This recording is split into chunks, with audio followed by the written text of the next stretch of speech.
مرنے کے بعد اس کے مزے شروع ہوتے ہیں. شاعر کہتا کون کہتا ہے مومن مر گیا, قید سے چھوٹا وہ اپنے گھر گیا. اور ایک عاشق رسول تو یہاں تک کہتا ہے میرے جنازے پہ رونے والوں فریب میں ہو بغور دیکھو, ارے مرا نہیں ہوں غم نبی میں لباس ہستی بدل گیا ہوں.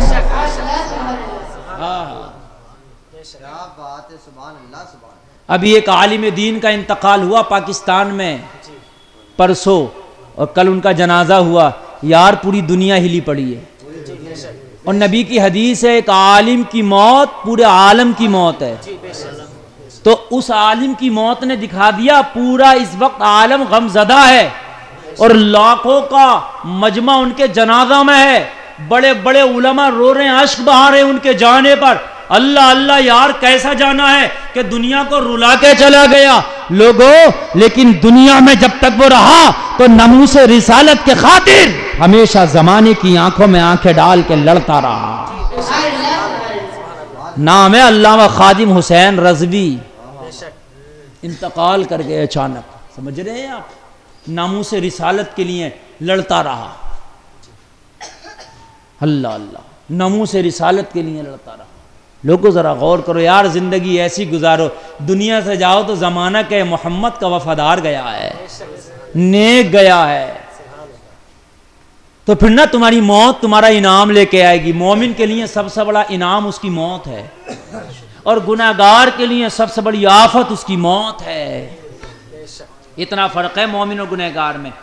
مومن کے لیے سب سے بڑا تحفہ اس کی موت ہے, اس لیے کہ موت مومن کے پردے ہٹا دیتی ہے. آج جو دنیا میں پردے ہیں, جب مومن کے لیے موت آئے گی تو پردے ہٹائے گی, اور جب پردہ ہٹتا ہے تو جلوہ نظر آتا ہے. تمہارا سوال ہوگا مولانا جب موت پردہ ہٹاتی ہے تو جلوہ کون سا دکھاتی ہے؟ تو سنو سنو, موت نے پردہ ہٹایا تو قبر میں گیا, جلوہ مصطفیٰ نظر آیا.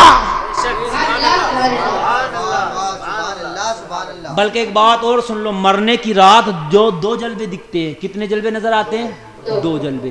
جب انسان کا انتقال ہوتا تو نیک انسان کی روح کو نور کی قندیل میں رکھ کے فرشتے رب کی بارگاہ میں لے کے جاتے ہیں. نور کی قندیل میں رکھ کے رب کی بارگاہ میں عرض کرتے مولا تیرا نمازی بندہ آیا, مولا تیرا قاری بندہ آیا, مولا تیرا سچا بندہ آیا, مولا تیرا اچھا بندہ آیا, مولا تیرے نبی کی سنتوں پہ عمل کرنے والا تیرا بندہ آیا. اس کی روح کو لے کے آئے فرشتے, ذرا فرماتا آنے دو, آج میرا جلوہ نظر آنے دو.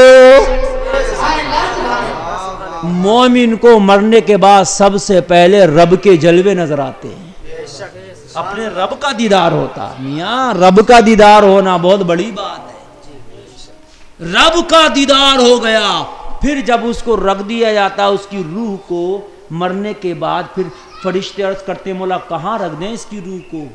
تو قرآن میں ایک ہے مقام علیین, کبھی علیین میں رکھ دیا جاتا نیک کی روح کو. اور ایک حدیث شریف میں آیا ہے کہ جنت میں جو سبز پرندے ہیں ان کے پیٹوں میں رکھ دیا جاتا ہے نیک کی روح کو. آب زمزم کے کنویں کے قریب رکھ دیا جاتا ہے. سمجھ رہے ہیں, اچھی جگہوں پر رکھا جاتا ہے نیک کی روح کو. اور جب گناہگار ہوتا ہے تو سنو سنو, گناہگار کی روح کو مقام سجین میں رکھا جاتا ہے, جو جہنم کی جہنم کے جو ہے ایک خطوں میں سے ایک خطہ, جہنم کی جگہوں میں سے ایک جگہ, بڑی خطرناک جگہ, مقام سجین میں رکھا جاتا. روح پہ بھی عذاب ہوتا ہے, تکلیف میں رہتا ہے, اور مرنے کے بعد اس کی زندگی اندھیروں میں چلی جاتی ہے. زندگی اندھیروں میں چلی جاتی ہے, روح کو قید کر دیا جاتا. اور نیک لوگوں کی تو روحیں بھی آزاد ہوتی ہیں. ہاں, اور پھر جب قبر میں جائے گا, لوگوں نے دفن کر دیا منہا خلقناکم وفیہا نعیدکم ومنہا نخرجکم تارۃ اخری, یہ کہہ کے سب آخری سلام پیش کر کے واپس آ رہے ہیں. مدینے والے آقا اس کی قبر میں تشریف لا رہے ہیں. بیٹا بھی بے وفائی کر کے جا رہا ہے، باپ بھی بے وفائی کر کے جا رہا، جن دوستوں کے لیے تم نے نمازیں چھوڑی تھی وہ بھی جا رہا۔ یار کبھی کبھی دنیا کے لیے اللہ کو چھوڑ دیتا آدمی، دوستوں کے لیے اللہ کو چھوڑا نا، اولاد کے لیے اللہ کو چھوڑا، کمانے میں لگا، نمازیں چھوڑ دیا۔ جن اولاد کے لیے، جن دوستوں کے لیے، جس دنیا کے لیے اللہ کو چھوڑ دیا تھا، آج اسی دنیا نے سب کو اللہ پہ چھوڑ دیا۔ جملہ دوبارہ سمجھیں، جس نے اللہ کو چھوڑا تھا دنیا کے لیے، آج ساری دنیا نے اللہ پہ چھوڑ دیا۔ چلو بھائی مٹی دی بھائی، اللہ مالک ہے۔ ہائے ہائے ہائے، تو نے جس دنیا کے لیے اللہ کو چھوڑا، آج یہ سب اللہ پہ چھوڑ کے چلے گئے۔ تو یار اللہ کوئی نہ پکڑ لے؟ جب اللہ پہ سب کو چھوڑنا ہے تو اللہ کو ہی پکڑ لے، اور محشر میں کہہ دینا مولا میں نے تو تیرے خاطر سب کو چھوڑ دیا تھا، تجھی کو پکڑا تھا۔ جب قبر میں جاتا ہے تو پھر مدینے والے مصطفیٰ تشریف لاتے ہیں، اور پھر آپ فرشتے جب سوال کر رہے ہوتے تو نبی کا جلوہ نظر آتا ہے، اور جب نبی کا جلوہ نظر آتا ہے نا تو مصطفیٰ مسکرا کے کہتے ہیں فرشتوں آج اس سے نہ پوچھو، آج مجھ سے پوچھو یہ کون ہے۔ ہائے ہائے، لوگوں ایمان کے ساتھ دنیا سے جاؤ، نیکیوں کے ساتھ دنیا سے جاؤ۔ سمجھ رہے ہیں آپ؟ حقیقت تو یہ ہے اگر نیکیوں کے ساتھ گئے، ایمان کے ساتھ گئے تو مرنے کے بعد بھی نہیں مرتے۔ اصل زندگی تو پھر مرنے کے بعد شروع ہوتی ہے، پاور بڑھ جاتی ہے، پاور بڑھ جاتی ہے، اتنی بڑھ جاتی ہے کہ قبر کے اندر ہونا تو حدیث شریف میں 40 قدم دور کی آہٹ سن لیتے ہو۔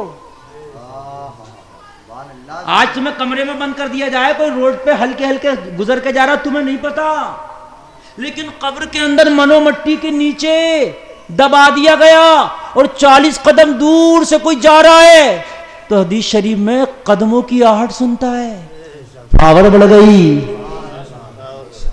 اللہ ایک بزرگ سے کسی شخص نے کہا حضور یہ بتائیے کہ اللہ کا ولی کسے کہتے ہیں؟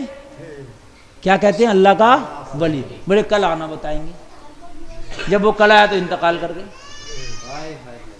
کل آیا انتقال کر گئے، دفن ہو گیا۔ لوگوں سے کہا بھائی وہ فلاں صاحب کہاں؟ بولے انتقال کر کے دفن بھی ہو گئے۔ بولے قبر کہاں؟ قبر پہ گیا اور قبر پہ جا کے بولا میاں کل تو آپ نے ہم سے کہا تھا کہ کل آئیے بتائیں گے ولی کون ہوتا، آپ تو قبر میں چلے گئے، وعدہ خلافی کر گئے۔ اللہ والا تو اللہ والا ہوتا، قبر پھٹی، پیر اوپر نکل گیا،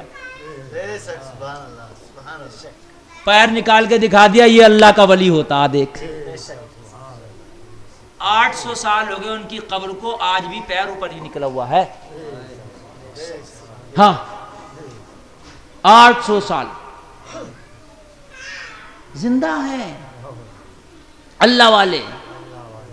میرا نبی اپنی قبر میں اپنے روزے میں زندہ ہے۔